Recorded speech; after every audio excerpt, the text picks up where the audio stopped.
ഇനി മണവാട്ടി പെണ്ണിന് മഞ്ചത്തിയാവാൻ ലൈബയുടെ വെഡിങ് സെക്ഷനിലേക്ക് വന്നാൽ മാത്രം മതി ട്ടോ.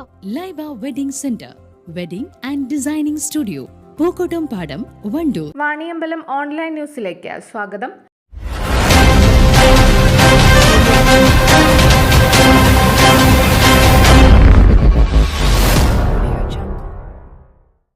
വണ്ടൂർ സലഫിയ കോളേജിൽ 35ാം വാർഷിക സമ്മേളനത്തോടനുബന്ധിച്ച് വാർഷിക സന്നദ്ധാന സമ്മേളനം നടത്തി.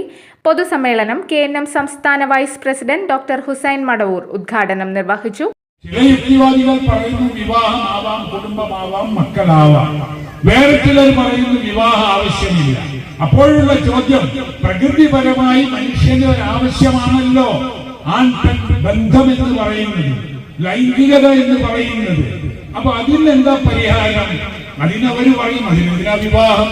അതിനാണ് ലിവിങ് ടുഗദർ. വിവാഹമില്ലാതെ സ്ത്രീ പുരുഷന്മാർ ഒന്നിച്ച് ജീവിക്കുക. അപ്പോൾ ചോദ്യം, അവരിൽ കുഞ്ഞുങ്ങൾ ഉണ്ടായാൽ എന്ത് ചെയ്യണം? കുഞ്ഞുങ്ങൾ ഉണ്ടായാൽ ഇവിടെ ഒരുപാട് ജീവികൾ ഉണ്ടല്ലോ. ആ ജീവികളൊക്കെ അതിന്റെ അച്ഛനും അമ്മയും ആരാണ് എന്ന് നോക്കി രേഖപ്പെടുത്തിയിട്ടാണോ ജീവിക്കുന്നത്? അങ്ങനെ ജീവിച്ചാൽ മതി എന്ന് ചിലർ പറയുന്നു. അതൊന്നും ഒരു പ്രശ്നമല്ല എന്ന്. ഇന്ന് നോക്കൂ, ഏക സിവിൽ കോഡ് നടപ്പിലാക്കിയ ഉത്തർഖണ്ഡിൽ കഴിഞ്ഞ ആഴ്ച വിവാഹത്തിനും വിവാഹമോചനത്തിനും ഒക്കെ ഒരു ഏക നിയമം കൊണ്ടുവന്നു. അതിൽ പറയുന്നുണ്ട് ലിവിങ് ടുഗദർ ആയി ജീവിച്ചു പോരുന്ന ആളുകൾ അവരും രജിസ്റ്റർ ചെയ്യണം. ആ രജിസ്റ്റർ ചെയ്യണം എന്ന് പറഞ്ഞത് തന്നെയാണ് വിവാഹം എന്ന് പറയുന്നത്. N. അബ്ദുള്ള സ്വലാഹി സ്വാഗതം പറഞ്ഞ ചടങ്ങിൽ പ്രിൻസിപ്പൽ M. സുബൈർ മാസ്റ്റർ അധ്യക്ഷത വഹിച്ചു.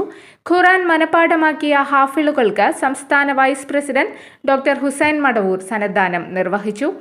Secretary PT Jabeeb Sukkeer, director T. Yusuf Ali Swalahi, principal M. Zubair, MM. Nadwi, PK Ismail, P. Hamza Sulami, NC Faisal, Sharif Thurakkal, M. Muhammad Ali Moulavi, V. Aboobacker Swalahi, K. Tanseer Swalahi, Shafeeq Swalahi, N. Abdullah Swalahi എന്നിവർ പ്രസംഗിച്ചു.